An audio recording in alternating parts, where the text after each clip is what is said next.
एक राष्ट्र एक चुनाव यानी लोकसभा और विधानसभा के चुनाव देश भर में इकट्ठे हों, इस बात को लेके हम लोग आज एक सहमति बनाने के लिए सारे समाज के अंदर जन जागरण को लेके यहाँ पर आए। और इसके अंदर म्युनिसिपल काउंसलर्स जो हैं और हमारे गुलशन कवात्रा जी जो यहाँ पर चेयरमैन हैं इस म्युनिसिपल कमेटी के, तो इन्होंने बैठक करवाई थी ये, और इसमें म्युनिसिपल काउंसलर्स यहाँ पर आए हैं। इनसे बातचीत के दौरान डिस्कशन हुआ कि इसके फ़ायदे, इसका चैलेंजेस, वो सब बात के ऊपर हमने एक डिस्कशन हुआ, जिसके अंदर ये बात निकल के आई कि इससे एनर्जी, पैसा और समय, हर चीज़ का बचत जो है एक ही बार करने में होता है। और इसमें करना क्या है कि आपको एक ही समय के अंदर, लोकसभा के अंदर विधानसभा के चुनाव करने हैं तो 2 ईवीएम रखनी है। जैसे इस बार आपने चेयरमैन और काउंसलर के चुनाव कराए तो आपने एक बार के अंदर 2 वोट डाले, तो सेम काम हमें करना है। और इससे क्या होगा कि कितना बड़ा हमारी एनर्जी बचेगी, सारे हम जितने भी रिसोर्सेज हैं वो बचेंगे। अगर हमने यही काम 2 बार में करना है तो सभी रिसोर्सेज, मैंने जैसे अभी जानकारी दी कि 1-2 लोकसभा चुनाव के अंदर 2024 के 1,34,000 करोड़ रुपए खर्च हुए, सरकारी व्यय जो है। और अगर 5 साल के अंदर जो पूरी विधानसभाओं के चुनाव अलग अलग समय पे होते रहे, 19 से लेके 24 तक, उसके अंदर 4,10,000 करोड़ रुपए का खर्चा है। इतने बड़े रिसोर्सेज की हमारे पास बचत होती है। समय आप समझ ही सकते हैं कि बार बार जो है वो चुनाव संहिता लगती है, आचार संहिता लगती है, तो उसके कारण से अब एक पूरे एग्जाम्पल है कि हरियाणा पिछले 1 साल से लगातार चुनाव के अंदर है। तो ये कितना वो है कि, और जो हमारे सभी के सभी लोग हैं, चाहे मुख्यमंत्री हैं, प्रधानमंत्री हैं, जितने पॉलिटिकल लोग हैं वो सब लोग इस दौरान बिजी हो जाते हैं, कोई निर्णय नहीं हो पाता, एक तरह का पॉलिटिकल पैरालिसिस हो जाता है। ऐसे ही जितने एडमिनिस्ट्रेशन है, जितनी ब्यूरोक्रेसी है, जो बड़े डिसीजन जिन्होंने लेने होते हैं और जो पॉलिसी मेकिंग करते हैं, वो सब लोग भी बिजी हो जाते हैं इस चुनाव के दौरान, तो पॉलिसी पैरालिसिस हो जाता है। एक अध्यापक से लेके, क्लर्क से लेके, एक एक्सियन, एक पीडब्ल्यूडी का, जेई, एसडीओज, जो डेवलपमेंट के काम करते हैं, वो सब भी इस दौरान बिजी हो जाते हैं। तो कितना बड़ा समय देश का खराब होता है। तो और बड़े बड़े निर्णय नहीं ले पाते कि अब ये चुनाव आ गया तो इसके कारण से ये निर्णय नहीं हो पा रहा। वो सरकार निर्णय लेने की तैयारी करते हैं, इतने में अगले किसी इंपॉर्टेंट चुनाव आ जाता है तो फिर दोबारा निर्णय रह जाता है। फिर जो एक डेवलपमेंट काम है, जब 5 साल के अंदर हम लोग 3 बार जब अलग अलग चुनाव होते हैं, तो उसके अंदर जो डेवलपमेंट वर्क है वो हर समय ही पीछे छूटते हैं। तो इन सब चीज़ों को बचाने के लिए जो है, अच्छा इसके चैलेंज की बात करें, इसमें चैलेंज क्या है? तो ये जो चैलेंज है सारे के सारे, इसके अंदर कोई कहते हैं कि इसके अंदर छोटे दलों को नुकसान होगा, या उसके अंदर अगर बड़े दल का वोट दे रहे हैं, वोट देते हुए तो छोटे दल को वोट ना देके लोग एक ही दल को वोट देंगे, जबकि ऐसा बिल्कुल नहीं है। हमारा जो समाज है, हमारे जो वोटर्स हैं वो बड़े परिपक्व हैं।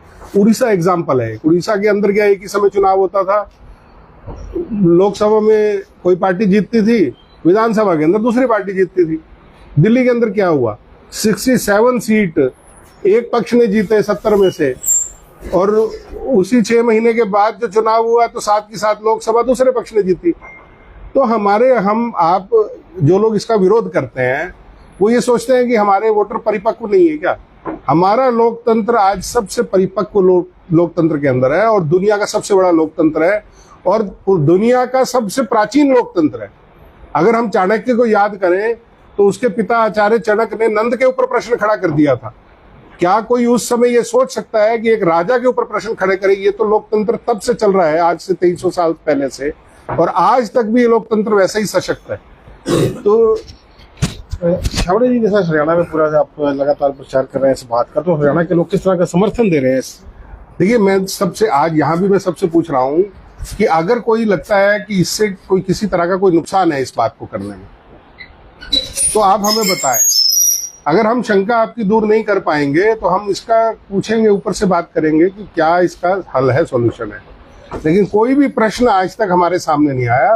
पूर्ण समर्थन देश का हर व्यक्ति इस बात को करता है कि हो सकता है कि इसके अंदर ये हो कि कहीं किसी चीज में बड़े पक्ष को फायदा हो, किसी के अंदर छोटे पक्ष को फायदा हो, नुकसान हो, लेकिन देश का अल्टीमेट फायदा है और देश का भला होना चाहिए।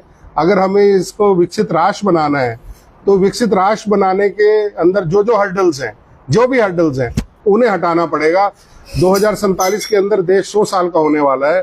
100 साल में भी अगर इस देश को हम विकसित राष्ट्र नहीं बना पाए तो ये एक बहुत बड़ा चिंतन का विषय होगा, हमारी आजादी में भी प्रश्न होगा। तो हम इस देश को विकसित राष्ट्र बनाने के लिए सभी हर्डल्स को दूर करने में इस हर्डल को दूर करना बहुत जरूरी है। अच्छा छवड़े, जिस तरह से आप लोग लगातार बैठकें कर रहे हैं, कोई ऐसा प्रचार वार्ड गांव गली हो सके, गली हो सके, वार्ड वाइज कमेटी लाई जाए, लोगों के विचार लिए जाए? ये बिल्कुल आपने बहुत अच्छा एग्जाम्पल दिया है। इस तरह का कार्य शुरू हो चुका है कि हम इसके सभी पंचायतों से इसका रेजोल्यूशन डलवा रहे हैं, आपकी नगर पालिका से भी इसका रेजोल्यूशन डलवाएंगे। सभी सामाजिक धार्मिक संस्थाएं राष्ट्रपति के नाम इसका ज्ञापन दे रही हैं, जिसके अंदर वो मांग कर रही हैं कि सारे देश में एक राष्ट्र में एक चुनाव होना चाहिए।